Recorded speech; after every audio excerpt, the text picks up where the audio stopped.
Greetings, ladies and gentlemen, and the rest of you. This is Jolly Scholar 888, dispatch number 13. Elon Musk, Dr. Ayyadurai, Pierre, Omidyar, and SBF, the infamous Sam Bankman-Fried.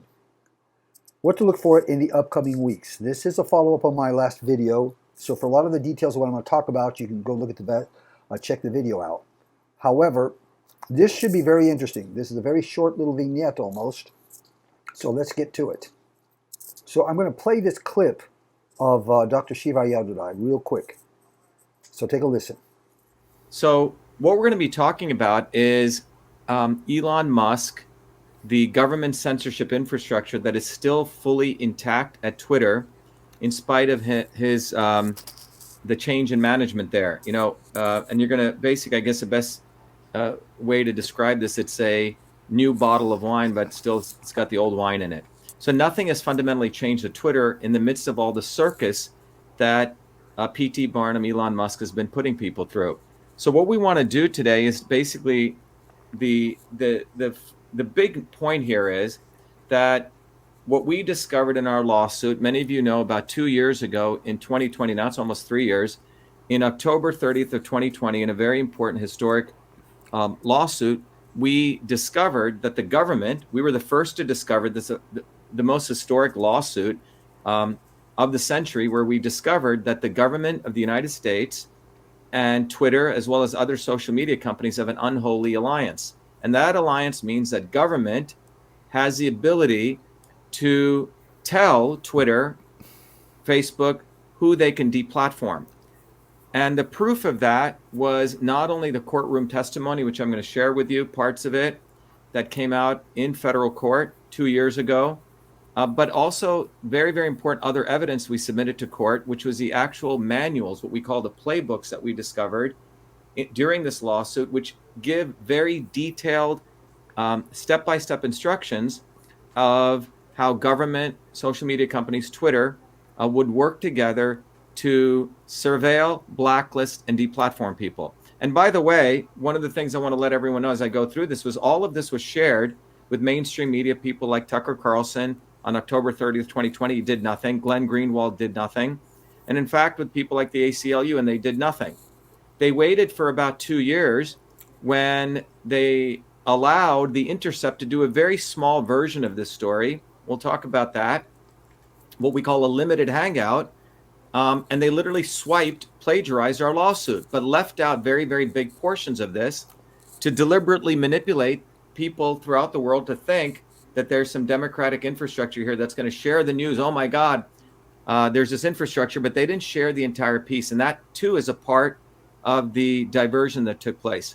More recently, you've seen Elon Musk, after his takeover of Twitter on October 20th, on October 29th, we did a post on Facebook, which went viral, informing Elon Musk that this infrastructure existed, hoping that he would actually do something.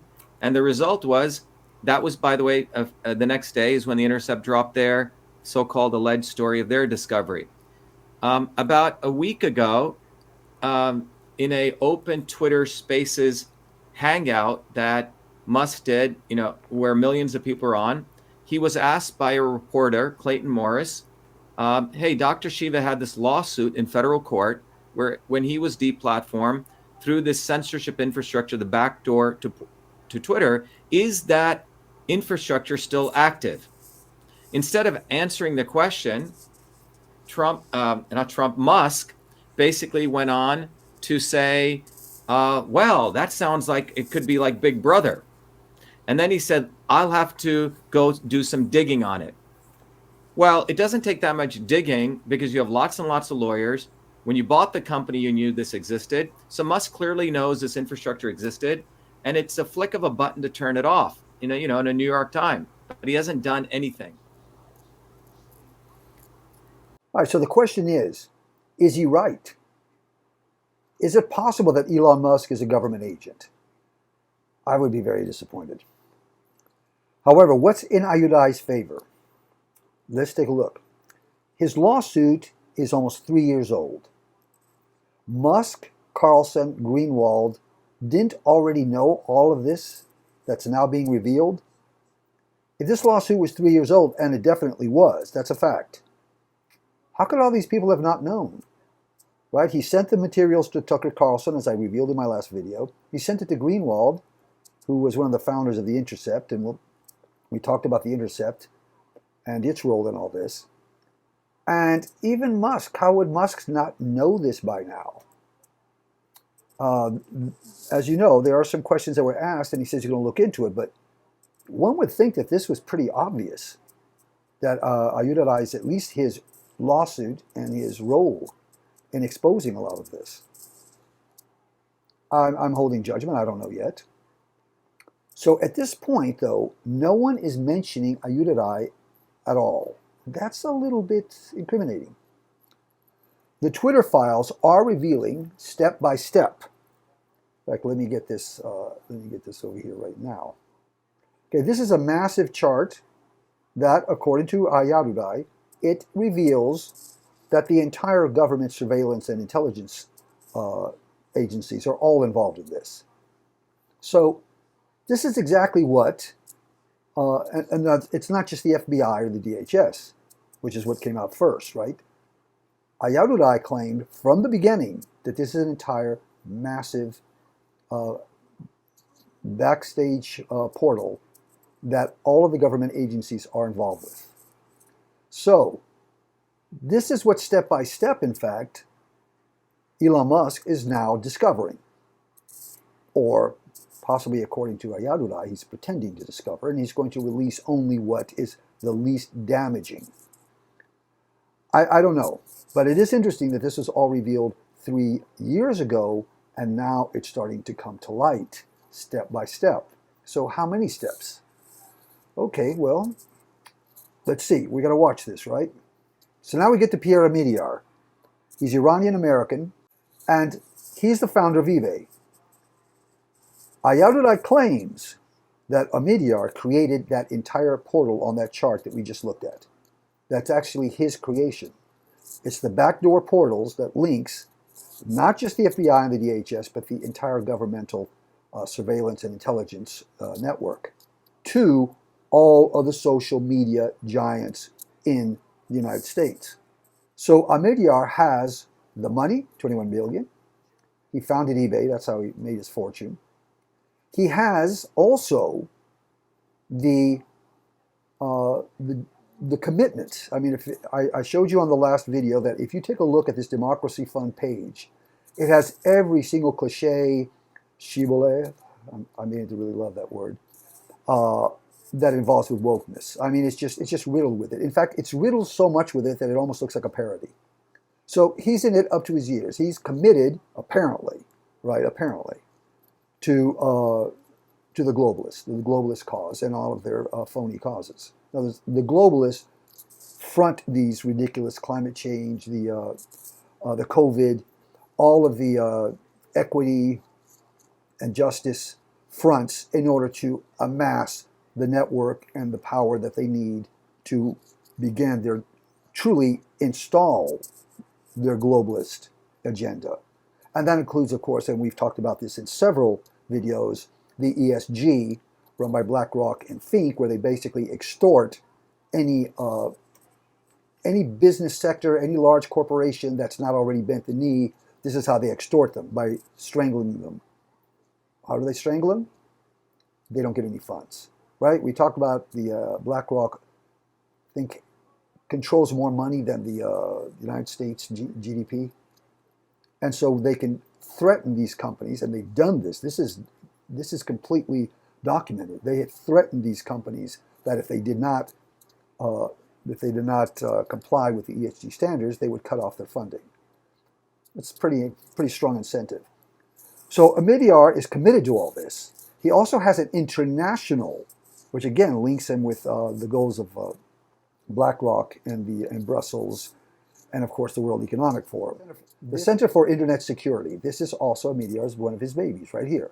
Making the connected world a safer place. At CIS, we are harnessing the power of global IT, continuing to safeguard public and private organizations against cyber threats to it. They are the cyber threat, right? That's the whole deal. And then, of course, The Intercept is also, he owns it. And The Intercept is the publication that supposedly brought out the entire backdoor, you can't call it a scandal now, but actually illuminated the fact that this backdoor portal to the FBI and DHS exists, and which Ayyadurai claims was just a kind of side run, a front run that they could then reveal a small bit of the problem, a small bit of the issues, but not really expose the entire, let's say, the tip of the iceberg, right? The Intercept would conveniently reveal only what they wanted to be revealed, because evidently Ayyadurai had already exposed this. So The Intercept, 2 years later, puts a front run where they say, oh, well, yes, this did happen, but it did not reveal at all the scope. And that's why Ayyadurai says that this was what he called a dribble. This was done deliberately. And he said he sent everything to Tucker Carlson, Greenwald, and everybody else, and still nobody has said anything. And to this day, we're not seeing these fellows in the news at all. So will the Twitter files, in fact, bring Ayyadurai out? I mean, they should. And will they possibly even expose Omidyar? I mean, that would be interesting. So that's what to look for. In this sector, we really want to look at, will these two figures actually come to the forefront? That would be interesting. Then part two of my little dispatch here is on the crypto front, which, as I said, by keeping track with crypto and with alternative news, you can put these things together and get a whole lot more of the larger picture. So what's the real problem here? Well, SBF, right? He wasn't arrested. I think 2 weeks he's gone without being arrested. And everybody was amazed. Why hasn't this guy been arrested yet? The crimes were blatant. They were well known. He had time to attend the book event, which was very, very weird. And that's the book event right here. And at that event, who would be there but Mr. Zelensky? This is the real problem. Of course, Zuckerman there, right? And another of the major platforms. And Miss Yellen, this is really rich too, right? She's in charge of our monetary policy. So you can see how these things are just tying together in a weird way. Now, we don't have to be conspiratorial. We can see it. It's right there, right? All of these people were at this New York book event. But here's the really interesting part. According to Steve Turley and a number of other content creators, this is incontrovertible. We now know in the news that this is completely incontrovertible. He sent a lot of money to the Democratic Party. He also sent a lot of money directly to the Biden administration. The Biden administration sent tons of money. They're sending billions of dollars to Ukraine. But Turley and these other pundits and commentators, they claim that this step here is also incontrovertible, that money went back to Sam Bankman-Fried. That's really, really strange. And we know that the Ukrainian bank, Everbright or Ever something, also had FTX on their website, and they thanked FTX publicly. But did they send money back to FTX? That is a huge deal, because if that's the case, that might explain why it is that one day before Sam Bankman-Fried was supposed to testify before Congress, he conveniently gets arrested. Mark Levine commented on this. He thought that was very weird. A number of people have thought this is very, very odd. They've had plenty of time to arrest him. They had all the evidence. Everything was right there up front, that this guy had stolen money, embezzled money from all kinds of entities, all kinds of different people, other cryptocurrencies, etc., etc., etc. And we also exposed the fact that his family is completely involved in the Biden administration, in the same kind of things. COVID, which was really odd because Sam Bankman-Fried sent a bunch of money, donated a lot of money to the COVID cause, but the one specifically started by the administration, which Sam Bankman-Fried's brother, Gabe, just happened to have started a company, an organization, right, a nonprofit, that was going to handle COVID money. It's going to deal with administrating COVID money. So this is very odd. But this is the real killer. Why in the world would Ukraine, in the middle of a war, send money to FTX? And is it possible that Bankman-Fried and Zelensky got together and actually discussed matters at this meeting? I don't know. I don't know. But we can say, we can conjecture, if that connection between Bankman-Fried, FTX, and Ukraine comes to light, that Ukraine actually sent money to same, I don't think it sent it to Bankman-Fried directly, I don't know, but according to the sources, it was sent to FTX. If that's true, it cannot come to light. Because that would not just incriminate Sam Bankman-Fried. The entire Democratic Party will be so incriminated, everything will hit the fan if that happens. They've got enough problems now with the Elon Musk and the Twitter files. If it were to be revealed that that's true, that money went from Ukraine's national bank back to FTX, well, as I said, that can't come to light. I mean, it better not. Because if it does,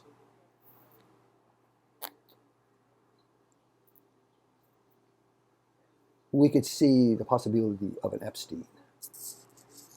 Yep. So keep your eyes on that. So here's what this little dispatch is about. The Twitter files so far have not mentioned these two people, and that's odd. That is odd. Remember, this was 3 years ago, and he claims that he sent all the materials to everyone that is on the right that would have been concerned with this, including Tucker Carlson, Greenwald of The Intercept. He's not with The Intercept any longer, but he's one of the founders. And he also claims that he sent emails or messages directly to Elon Musk, but just recently. So let's see what happens here. Are these two people going to come to the forefront or not? Because if he does, this is also going to tie our surveillance, entire government surveillance system and intelligence system with the globalists. Not that they're not, but it would reveal them in a way that is not the way that the government wants to be linked. They don't want to be linked to the overt globalist causes, because then they would say that our government is in fact what we are claiming, what I claim and many others. The Democratic Party is not the Democratic Party of America at all. It is in fact simply an arm of the World Economic Forum, of Brussels, the EU, and basically the globalist project. Remember, no borders, no walls, no USA at all. It's what's happening in Europe, and it's what's going to happen here. I'm going to do a video soon about how they are in fact saying this.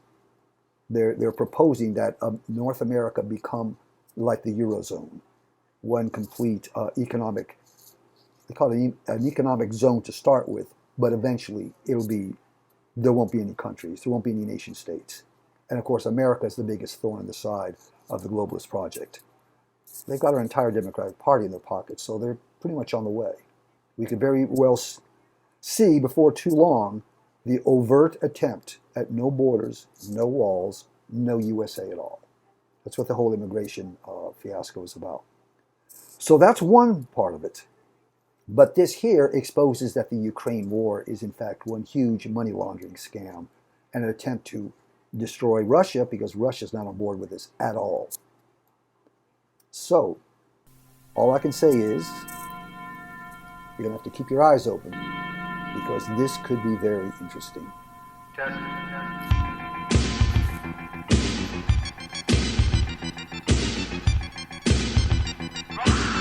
Racist!